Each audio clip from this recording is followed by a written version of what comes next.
Yeah. The fanatic. But we keep it 100, keep it real. That's the only way we know how to be. Talking that sports talk. You know what I'm saying? Straight out of South Carolina. Upstate, A64. Yeah. The FANATTIC. The fanatic where we keep it OG. We talking sports, so I call what. Welcome into the Fanatic Sports Channel for sports fans by sports fans. It's your boy Coach I. So man, we got the Alabama Crimson Tide season preview, and of course, y'all act like y'all didn't know that I was gonna bring my boy Johnathan on. We'll try to keep this under 30 minutes, but I can't make no promises because that's how me and Johnathan do. So what's going on, John? Another day, man. Yeah, every time we get on here talking football, it's like, you know, you want to do a 10-minute video, and then an hour and a half later, it's like, really? Exactly, man. We're talking about your Crimson Tide today, man. The coaches poll came out. Everybody knew you guys was going to be number one. Yeah. Ohio State 2, Georgia 3. I think that was about right. I see Notre Dame was in the top 5. I was like, okay. You know, I'll have my reservations until they win a big game. Yeah, I think it's a lot of hype around a lot of the new coaches and the momentum they have for recruiting.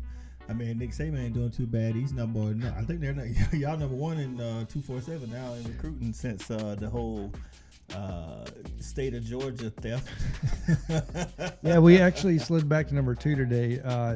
Notre Dame got, I think, 2 commits today, and they slid up to number 1. Just happened a couple hours ago. Okay. So, but their recruiting class is almost racked up. I think they got like 22, 23 recruits in that class now. So versus everybody else, we're sitting around 17, 18. So they're going to fall to the wayside. That's why I kept telling Arkansas fans as well as, you know, if you follow recruiting, you know, you got the majority of your recruits in the first couple of weeks. So you're just going to wait on, you know, the 4 and 5 stars to start dropping. And when that starts happening, you'll see the slides start to happen. And here we go. You gotta pay attention to the average star rating too. Like exactly. If somebody's at like 10, but their average star rating is over 93, you know they're gonna be moving up soon. Exactly. Today, man, we're gonna talk about the Crimson Tide, key returners, some losses. We'll look at this. We'll go do an overview of the schedule. We'll talk about Saban's rebuilding comment that's set the social media ablaze, and then get you on some predictions. So,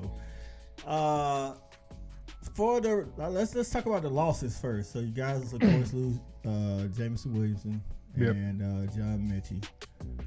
Outside of those, who are the notable losses? I mean, those are front and center because of the receiver core. So. Well, it's so easy to get caught up in the skill position players, which, you know, it is easy to do, especially as an average fan. But when you're talking about losing Evan Neal, the anchor of our offensive line, who went top 10, right? So that's a big one. Obviously, you mentioned Jameson Williams, John Mechie.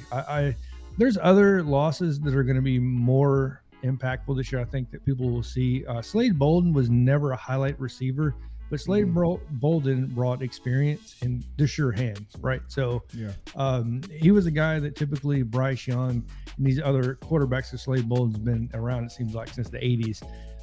That, you know, they could just rely on him getting 4 to 5 yards in a first down catch. I believe that'll show up long term.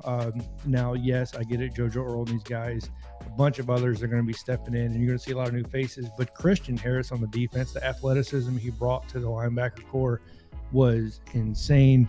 Not saying that Jalen Moody can't bring that, but I think it could be one of those things that will be missed when you're talking about lateral movement, stuff like that from the linebackers. But I'm interested because Jalen Moody's a guy I've been screaming I've been wanting to see on the field a lot. Yeah, get some more snaps. Yeah, get more snaps, and he never got on there. And, you know, Henry Atoto moving over from Tennessee kind of blocked that pretty early, and which had me kind of irritated, especially the way he played his first year in the system with Alabama, which is not an easy system, all right, to adapt to. So I'm hoping this year that shores up. He aligns correctly, helps the defensive line get aligned correctly and stuff like that.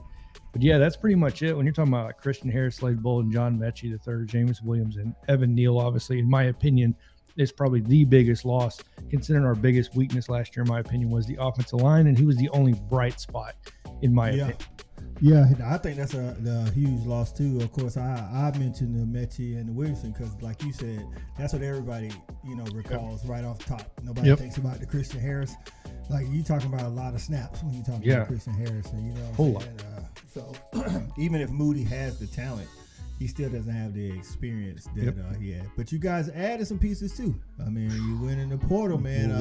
I know they were saying a lot of teams were like better in the portal, but I think number wise maybe. But you talking about Jahmyr Gibbs at running back, talking about Jermaine Burton at wide receiver, talking about Eli Ricks who may not even start. He's not. You know, that's what I'm saying. It's like you guys brought in some pieces. I mean, you lost Drew Sanders to Arkansas. Yep. So, but those three pieces right there, man, that's huge. Yeah. So, you know, the big misconception that transfer portal people tend to look at is the totals with no average.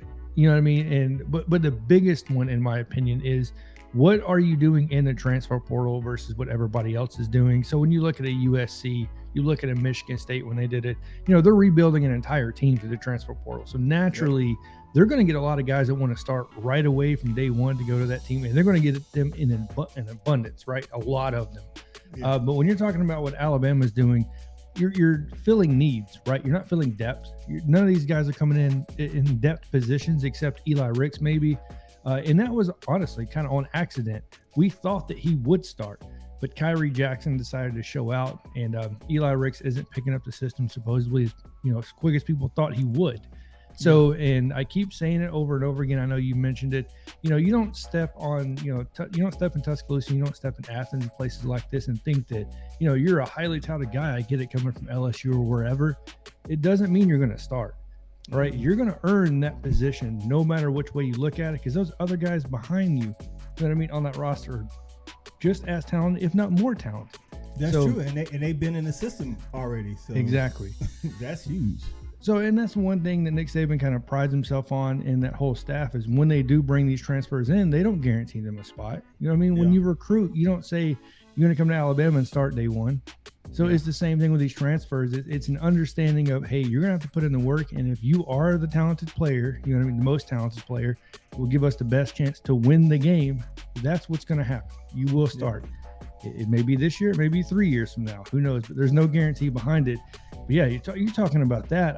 Another one that's going to be overlooked once again on the offensive line is Tyler Steen. I get it. He's not the most highly touted guy coming over from Vanderbilt. I get it. He's not the most talented left tackle. When you're talking about experience, which is something that lacks a lot of now on this offensive line, he'll bring that comfort to Bryce Young, calling the plays on the offensive line most likely, or at least helping out between Dalcourt or McLaughlin, whoever starts at center. They're still trying to get that worked out as well. When you look at that, Steen brings just so much to that. And then you obviously Eli Ricks, like you said, Tyler Harrell, the speedster coming over from Louisville, he's going to bring that dimension that Jamison Williams kind of left. And then the one I'm most excited about was Jermaine Burton. And I know a lot of Georgia fans are going to say, you know what I mean? Yeah. I've seen so many Georgia fans saying, who cares? He didn't start at Georgia, blah, blah, blah. I'm like, look, neither did Jamison Williams at Ohio State. But the sheer fact is this, that Alabama needed a Jermaine Burton. You know what I mean? He's, in my opinion, the John Mechie. And, he could be, I think he's going to be better than John Mechie. I was about to say, I think he's better than John I do Mechie. think he's better. I think he's the alpha wide receiver. That's from, yeah. Listen, Jermaine Burton is that deal. He's a dog. No sense to Georgia Bulldogs, but in my opinion, he is the dog when he steps on the field. When you go watch the practice film, you watch the camps and stuff like that, you're like, okay, you know who Jermaine Burton is. You know what they're going to want out of Tyler Harrell. And then you're talking about Jamar Gibbs, obviously coming from Georgia Tech. Highly touted. The dimension he brings from the running back position, catching out of the backfield, how elusive that dude is. And look, Nick Saban doesn't praise a lot of guys, but all through the camps, man, he's mentioned one name, and it's Jamar Gibbs on a very regular basis about how elusive and hard he is to bring down on the first tackle. It's aggravating him. It's aggravating the defensive backs because how elusive he is. So I think y'all will be good there. Like I say, you guys still got Trey Sanders right there in the backfield, and so he'll be that in between the tackles more so than Jahmyr Gibbs. But I think all of that, you already know how I feel about Alabama's chances this season, man. Let's go ahead and talk about the schedule, man. Last year, you guys finished the regular season 11-1. With the loss to A&M, of course, at A&M. We'll get into that a little bit more. And then you won the SEC championship against the Dogs, and then lost to the Dogs in the national championship, man. But the one thing about this year that you guys have only done 2 times in the past under Saban is bring back both coordinators. And both years that you guys brought it back, you won a championship. You stole my thunder, man, because I was going to go back to key returner, and I put Pete Golden and Bill O'Brien. As much as Alabama fans may not want to hear that, but consistency is key when you talk about championships in the long term. Yes, you're going to have the flukes of coming in, bringing in somebody like a Lane Kiffin or a Steve Sarkisian, and it just fires the right way, right? Yeah. But when you're talking about 99% of the teams that outside of what happened with Alabama, this is what happens. They find consistency in the coaching staff. Over time, it builds what they want to build. Then they win a national championship, and then they move on and get hired somewhere else. Yep. Well, these guys haven't been hired somewhere else. So for the first time in a long time, you're going to see consistency. And then adding on, in my opinion, the key guy here, Travarius Robinson coming over from Miami, the defensive backs coach. T-Rob, look, good luck, Jay Valai. You know what I mean? It is what it is. He went to Oklahoma. I don't think Bama fans was too mad about that transition. We weren't too happy with the addition of Jay Valai when we got him. So it was, that was kind of made known from the start that he wasn't the guy we thought was going to be back there. But T-Rob is like a way, in my opinion, a big upgrade. It's not just because of the fact that he can coach up the defensive backs, but what he brings in the recruiting world. And look, I'm not talking bad about Jay Valai. Go look up the stories yourself. But T-Rob brings a whole different dimension. Yeah, I think so too, man. I think it was a good transition. Like I say, just going from what you told me and other Alabama fans, like they definitely wasn't mad that Jay Valai decided to move out. Isn't he at Texas now? He's at Texas. No, he's Oklahoma. He's at Oklahoma. So, I know it was a Big 12 dude, yeah. And he had a recommendation from Nick Saban to move on. You know what I mean? There was no hard feelings towards Jay Valai. It was just the recruiting is what kind of bit us in the backside. You know what I mean? We lost some guys because of him, and I think Nick Saban wasn't going to have that, and he recommended him kind of, in my opinion, if I had to say this is what probably happened, hey, we appreciate your time here at Alabama, but there's an opening over here at Oklahoma. Just saying, we'll write you a recommendation. Let's get this moving in the right direction. Yeah, so I feel you, man. So what we want to do with the schedule preview, man, let's just talk about some key games on the schedule. Of course, you got the Austin Peas and the Utah State, the UM Warhawks, the Vanderbilt Commodores. We don't really need to go into those. But that second week, man, Texas say they back. Texas, I'm just telling you what I see, man. Don't shoot the messenger. Texas say they back. They got Quinn Ewers, fighting, probably going to start this year. They hot on the recruiting trail. Just got Arch Manning, you know what I'm saying? They got they do have one of the best running backs in the nation in Bijan Robinson. Yeah. And it's Sark's second year. So what you feeling about that game, man? So first of all, me and you gonna be at the game. So that's right. People so for all of y'all watching, Fanatic and college football with Johnathan Lewis, first official tailgate at the Bama Texas game, man. Yes. So we'll get a first-hand look at what's going on there. But let me give credit to Texas first and Steve Sarkisian, Bo Davis, Kyle Flood and those guys. They are gonna turn it around, right? Nobody is gonna walk into Texas. Texas was a dumpster fire for a long time since the Vince Young era. They moved on. They tried to get it to work past Colt McCoy, which took them obviously to a national championship where we beat them. But ever since then with Gilbert, it just something felt off. The recruiting was there. They weren't recruiting the right pieces, in my opinion. Ty Hayes from Around the Table Sports really pointed that out to me. Showed me like, hey, yeah, they're having top 10 recruiting classes, but it's not the guys they need. You know what I mean? Like kind of like Florida State at the end of Jimbo's career. Exactly. So actually that's exactly what it's like. So when you look at Texas, second year Steve Sarkisian, like I said, I love Kyle Flood, I love Bo Davis and those guys, and no coincidence that some of those guys are from Alabama, obviously. But Quinn Ewers has not thrown a football pass, right? So when we're talking about in game time, so this is going to be really interesting to see what he does. I think Bijan is the best running back in the nation. So I'll give them that 100%. I like what he brings to the table overall. I like the receivers, Xavier Worthy, especially. I think he's a baller. When you look at adding in Jaleel Billingsley, adding in obviously Agiah Hall from Alabama to see how he pans out. These can be dangerous. This could be a really dangerous offense. I think it could be a top 5 offense, no doubt, if not a top 3 by the end of the year. But it all comes back down to one thing, man. It's how is Quinn Ewers going to pan out? Because it's all on his shoulders, right? It's not on anybody else. There's no expectation almost from anybody except Bijan Robinson and Quinn Ewers. We know what we're going to get from Bijan. We know the offensive line is going to be better because they had the best offensive line class ever last season. So in recruiting, it should definitely be better. So that should look a lot better. Now, on the defense, they bring one receiver back that was like, I want to say he was top 2 receiver in the Big 12, not in the Big 12. Yeah, so. Xavier Worthy. But what he gonna do?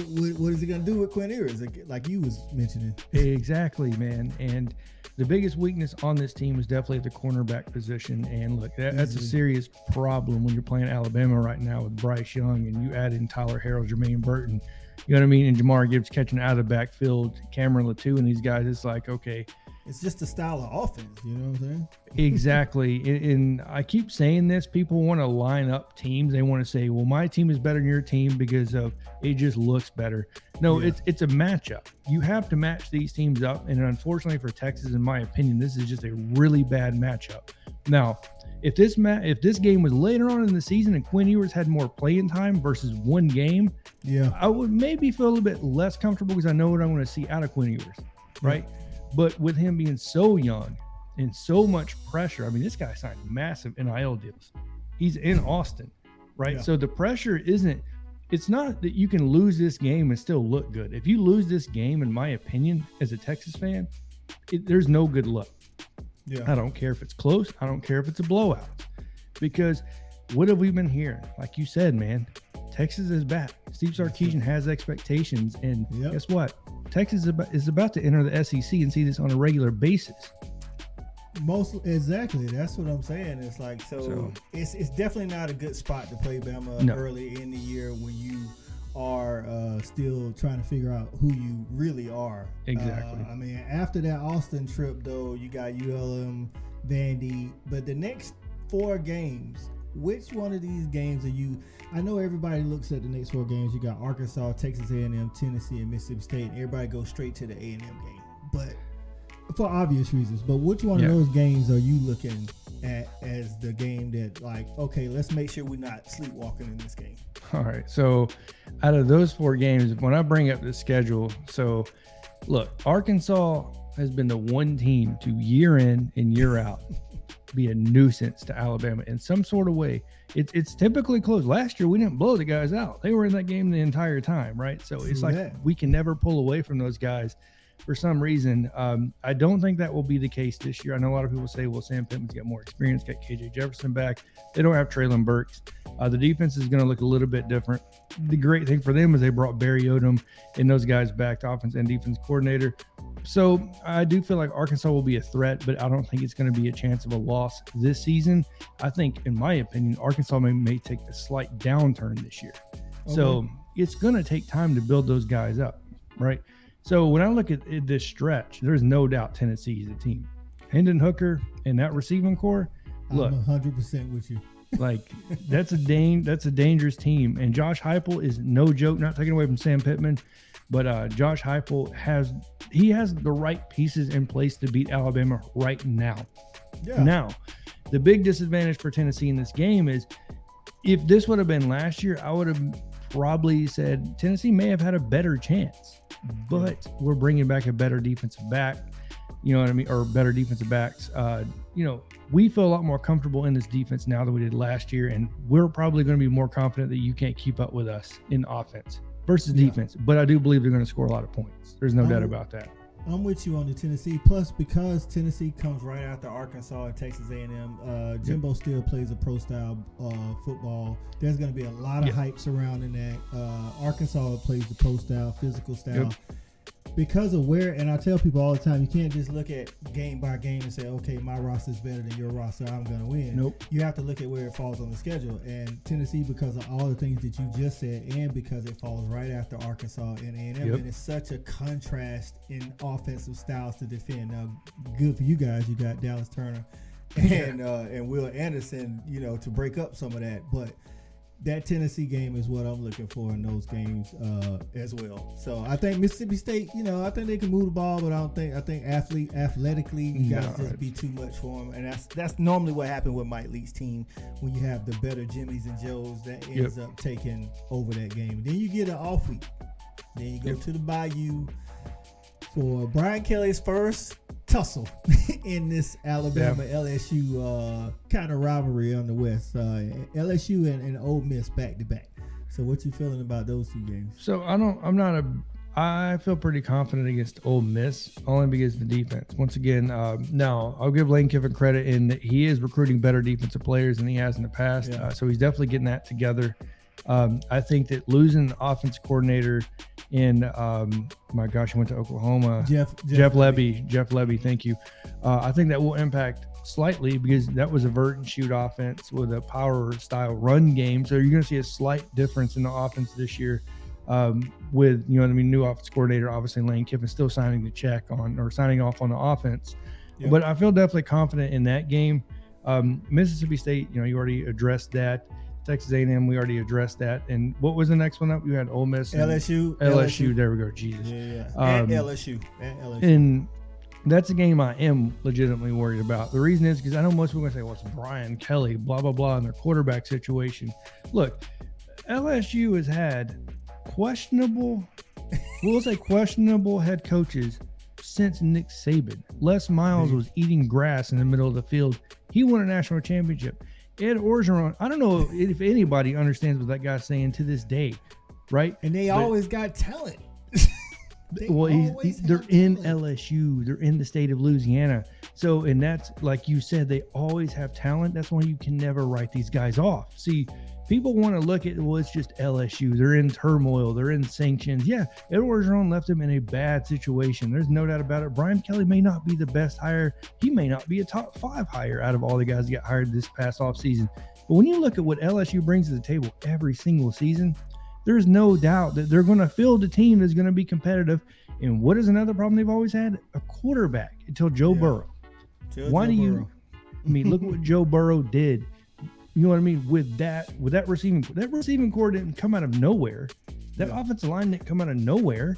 Those guys were there. They just needed an actual quarterback. Exactly. And I know we've seen Brian Kelly at Notre Dame, but we haven't seen him at LSU. And I know a lot of people don't like Brian Kelly, especially Notre Dame fans, but the dude is a good X's and O's coach. If nothing else, he'll know how to keep the game close. He'll know when he's outmatched, and he'll know how to keep the game close so that it doesn't look as bad as it should look.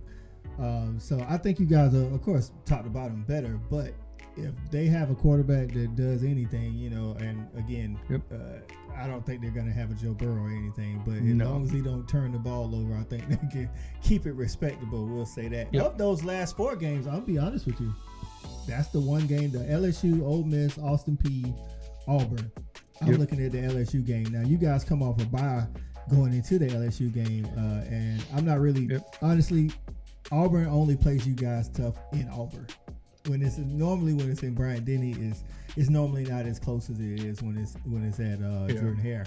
So I'm not really. I mean, it's a rivalry. I'm not going, but was it T.J. Finley and? Well, he's got arrested, so I mean, I don't know if he's even going to be there because he may not even be on the team. Isn't Zach Calzada there?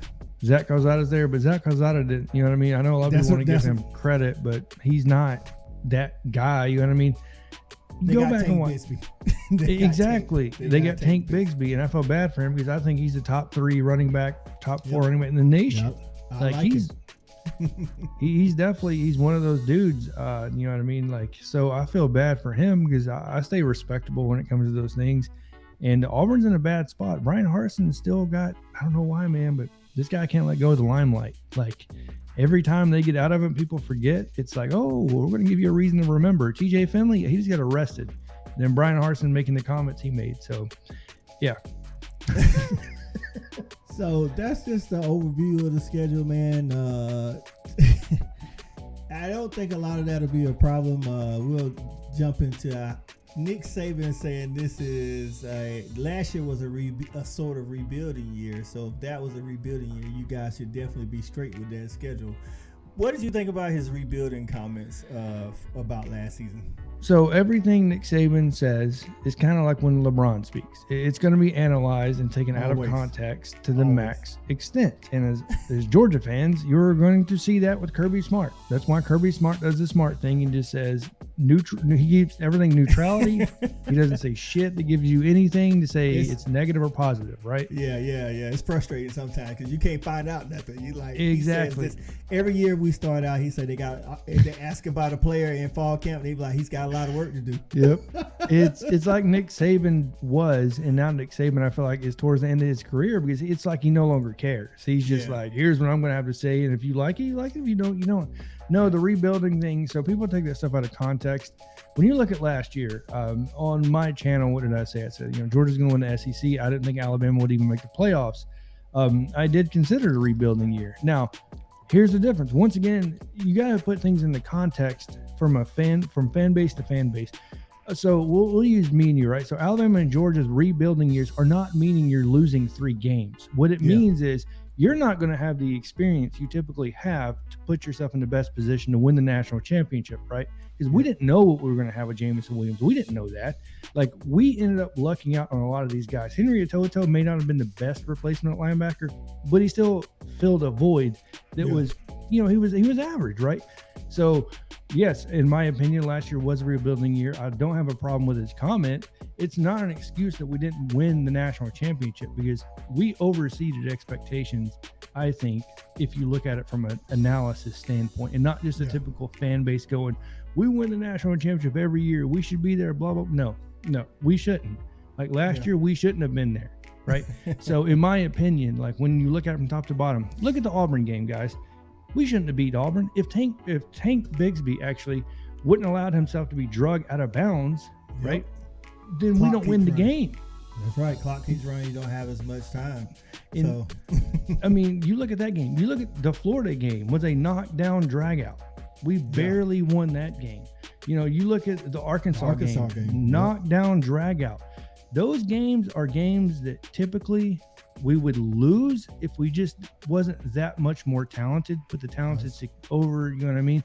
So it gave you that false sense of security of we could win the national championship. When I'm sitting in the background, you go, no. Now there's this team in Athens over here that has experience, that has dudes that are ready now.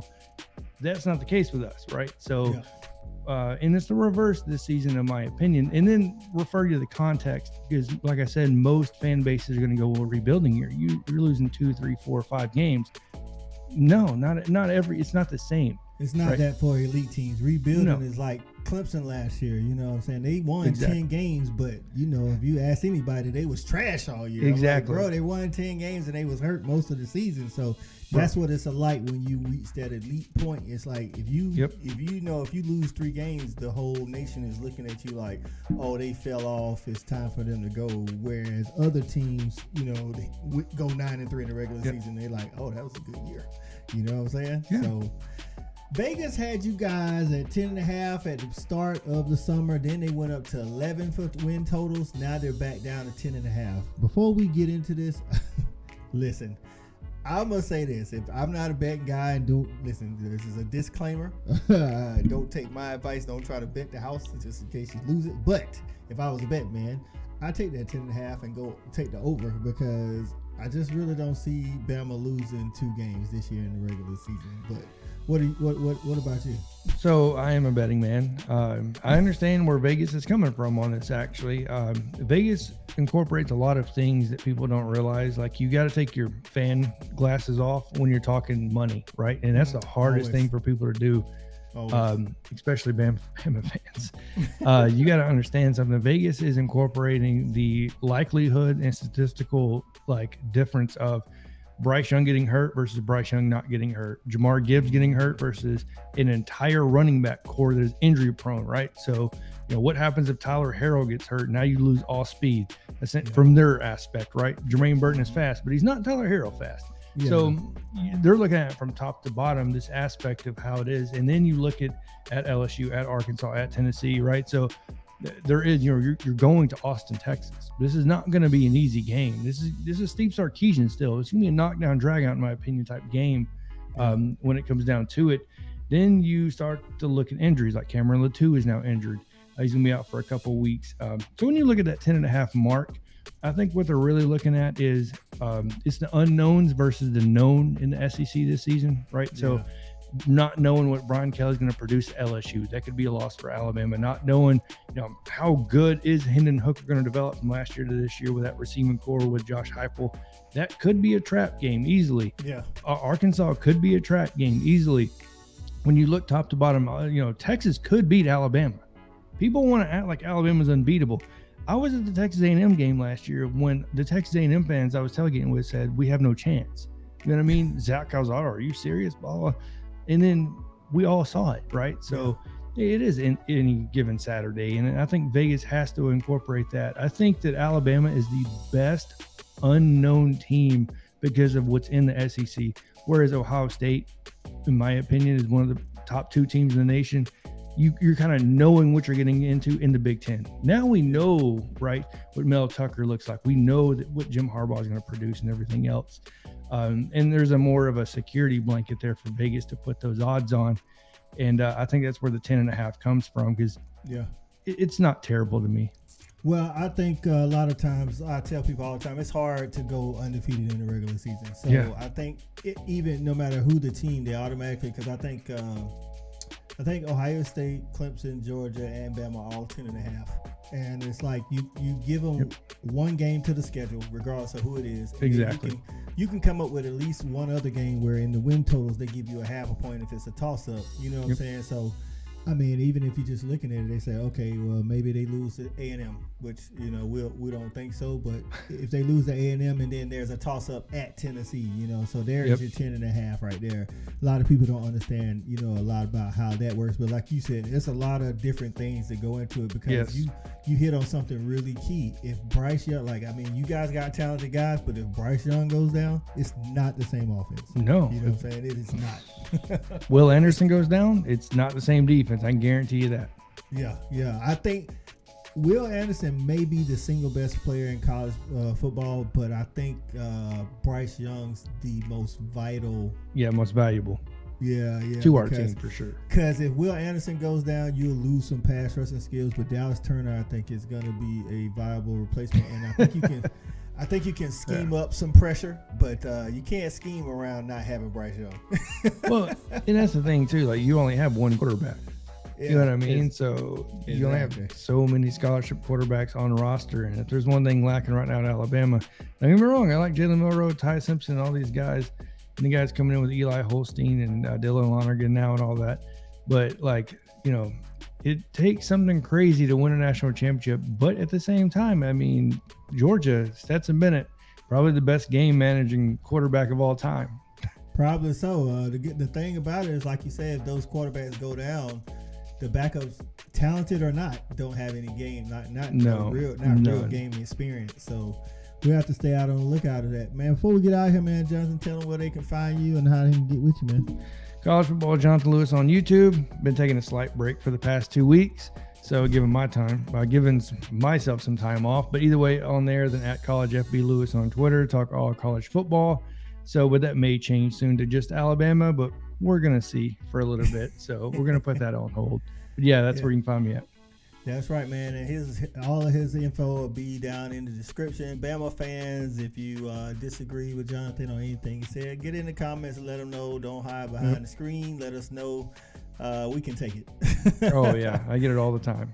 Yeah, man. And don't forget, like we said, September the 10th, Bama at Texas, the Fanatic, and College Football with Johnathan Lewis will be on site. We got some pretty good seats too, man. Not to say nothing. So this is crossing off a bucket list. I've always wanted to go to Texas Stadium. So this is if any other game, it would have had to been an Oklahoma game, but that's not even at Texas Stadium. So definitely appreciate it for Johnathan Lewis, man. It's Coach I, and we are out. We got it jumping like it's that valley. I call my dogs out the pound. Let's go eat. Turn on the Fanatic. Let's have a debate. Who really hold down the Southeast from state to state?